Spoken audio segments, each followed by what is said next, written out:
Alhamdulillah, hamdan katsiran thayyiban mubarakan fih. Asyhadu an la ilaha illallah wahdahu la syarikalah wa asyhadu anna Muhammadan abduhu wa rasuluh.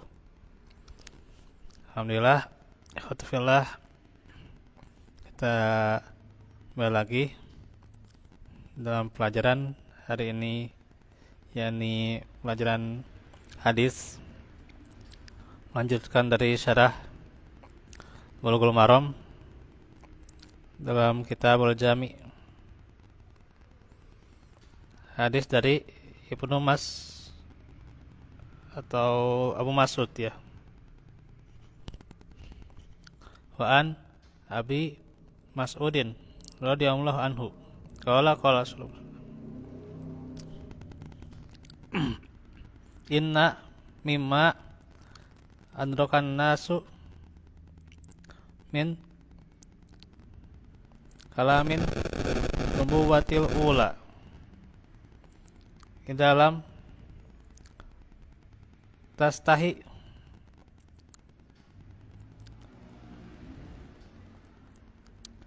fasna ma sita akhrajahul Bukhari.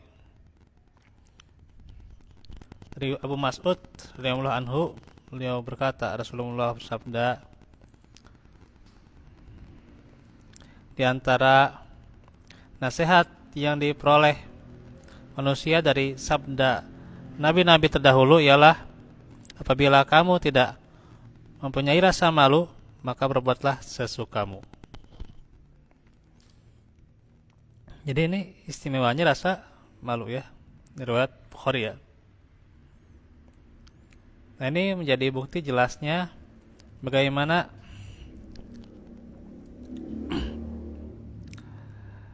malu itu menjadi sifat yang terpuji dari zaman para nabi terdahulu hingga kini ya. Jadi sikap malu itu sangat terpuji, sangat bagus ya. Malu dalam berbuat maksiat ya, berbuat yang tercela, itu adalah sangat bagus ya. Karenanya ini akan mendatangkan kebaikan ya.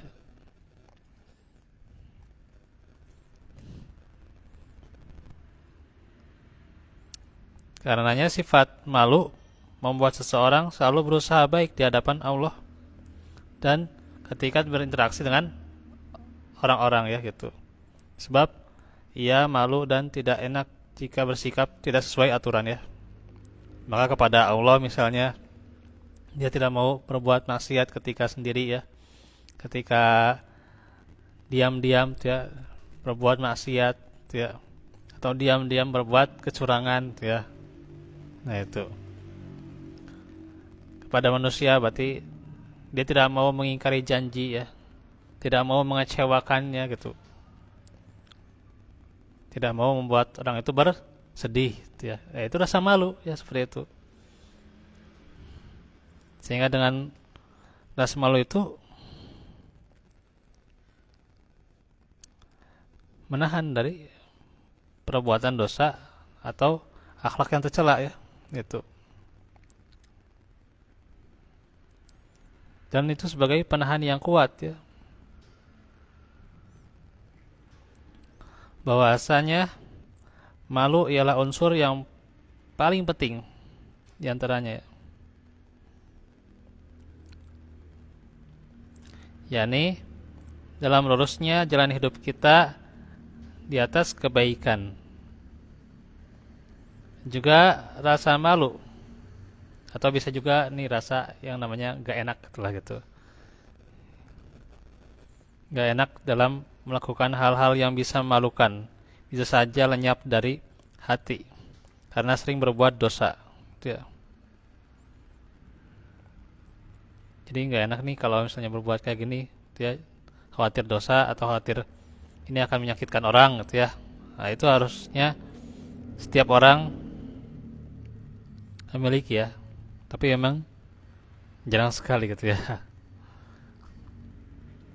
Memang setiap kita itu punya itu ya kesibukan itu sendiri gitu ya. Tapi kalau sudah mengikat diri untuk berjanji kepada orang lain harusnya ditepati gitu ya. Ditepati, jangan dikecewakan tuh ya. Karena itulah sifat yang terpuji, rasa malu.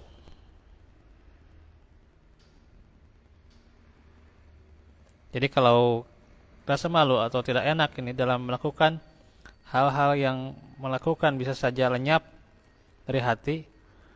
Karena apa? Sering berbuat dosa tuh ya. Allah memberi hukuman dengan mencabut rasa malu dari hatinya. Padahal hilang rasa malu sama saja dengan kehilangan segala kebaikan tuh. Dikatakan oleh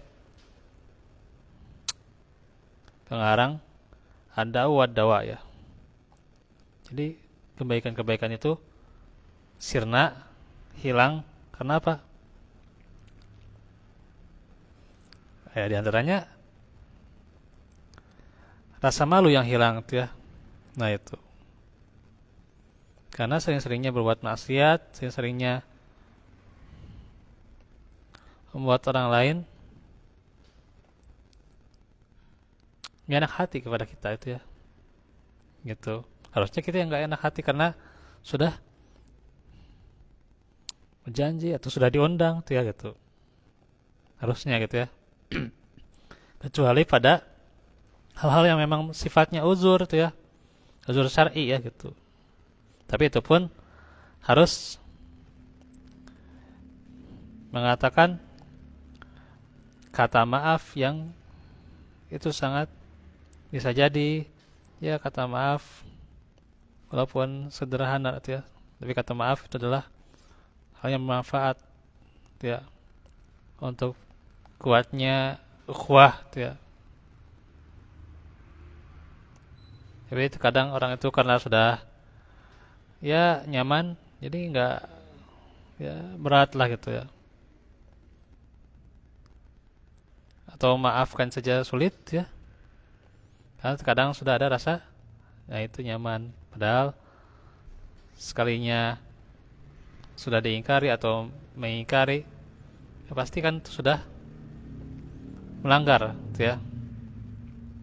Kan di antara hak muslim itu apa? Nah, ya gitu. Di antaranya ketika diundang kan berarti harus memenuhi gitu ya. Atau pula ya di antaranya kan hindari sifat munafikan gitu ketika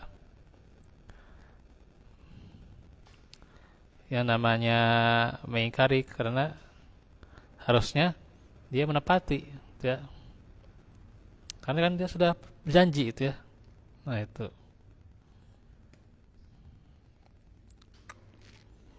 Nah sekarang dua jenis rasa malu. Al-Hafidz Ibnu Rajab rahimahullah menerangkan yang pertama rasa malu yaitu karakter ya, bawaan. Yaitu malu yang diberikan oleh Allah kepada hambanya sehingga menjadi bagian dari akhlaknya ya. Orangnya itu pemalu ya, itu. Orangnya pemalu ya. Atau nggak berani mengungkapkan sesuatu ya itu. Atau yang kedua, rasa malu itu bisa jadi muktasab yang di saat itu diperoleh mengenal tentang Allah ya.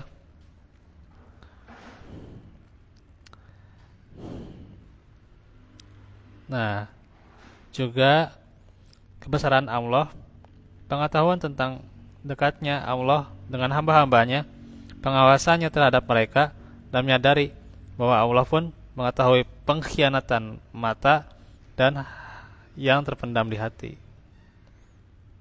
Nah, yang dimaksud itu yang merupakan yang terbaik rasa malu itu adalah yang kedua ya, yang muktasab itu.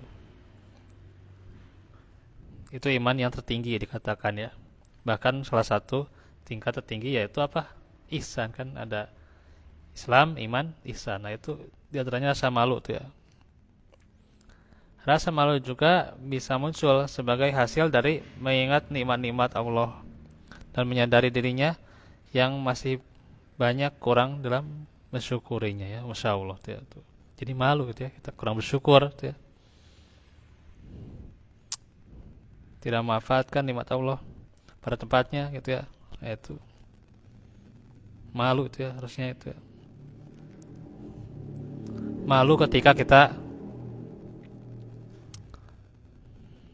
selalu merasa ingin nambah lagi gitu ya. Harusnya kita merasa cukup gitu ya atas apa yang Allah berikan gitu ya. Nah itu.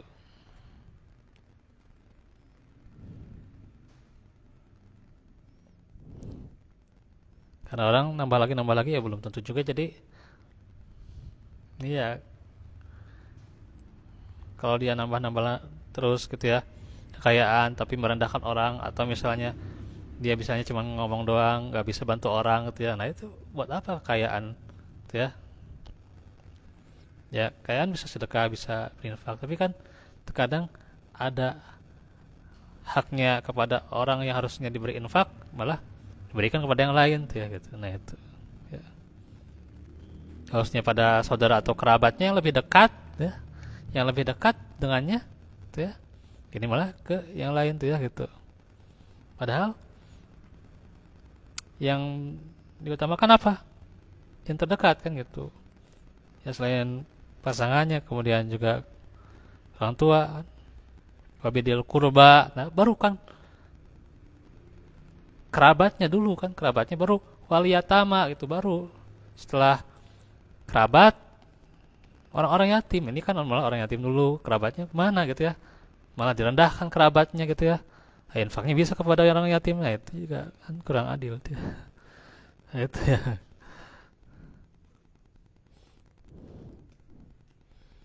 Nah kembali lagi itu ya,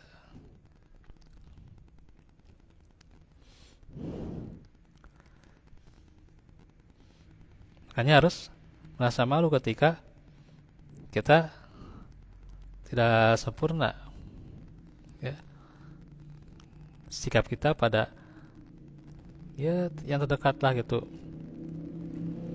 diantaranya ya.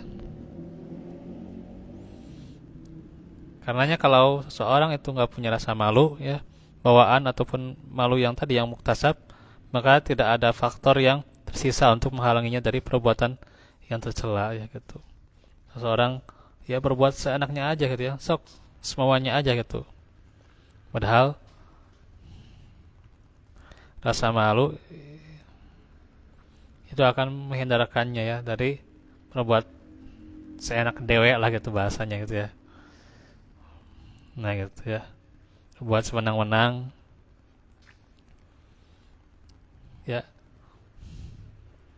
berbuat sekehendak ya gitu. Karenanya kalau kita menyadari akan sifat-sifat Allah ya, kita sadari contohnya Allah selalu mengawasi kita, ya kita nggak akan berani gitu ya. Dan kita misalnya punya rasa ukhuwah yang tinggi, empati kepada orang, ya contohnya itu, berarti kita nggak berani-berani untuk mengingkari janji ya. Kalau sudah seperti itu ya itu akan jadi bom waktu ya, gitu. Kalau sudah kita merasa nyaman tanpa rasa malu gitu ya gitu. Nah ini maka jangan sampai itu terjadi pada kita ya. Ya mungkin terus gitu dulu ya. Ini sudah malam.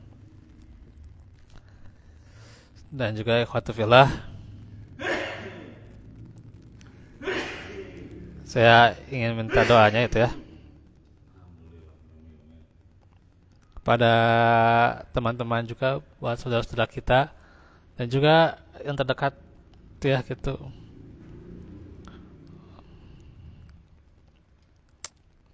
dengan saya juga tuh ya, supaya Allah sembuhkan ya dari penyakit ya, dari sakit yang saat ini sedang melanda ya gitu. Doakan tuh ya. Dan juga buat ukhatulillah yang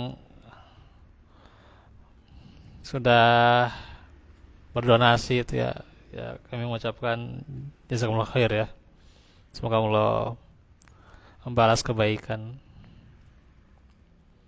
dan juga menjadi amal jariah ya Amin ya rabbal alamin.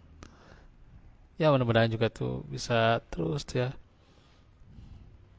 amal jariah dalam barzah juga nanti menyelamatkan di akhirat juga ya gitu. Senantiasa ketika tolong menolong di dunia maka akan tolong menolong juga di akhirat ya.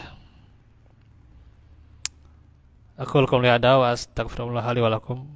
Afu minkum rabbana atina wa tuqal afaf. Assalamualaikum warahmatullahi wabarakatuh.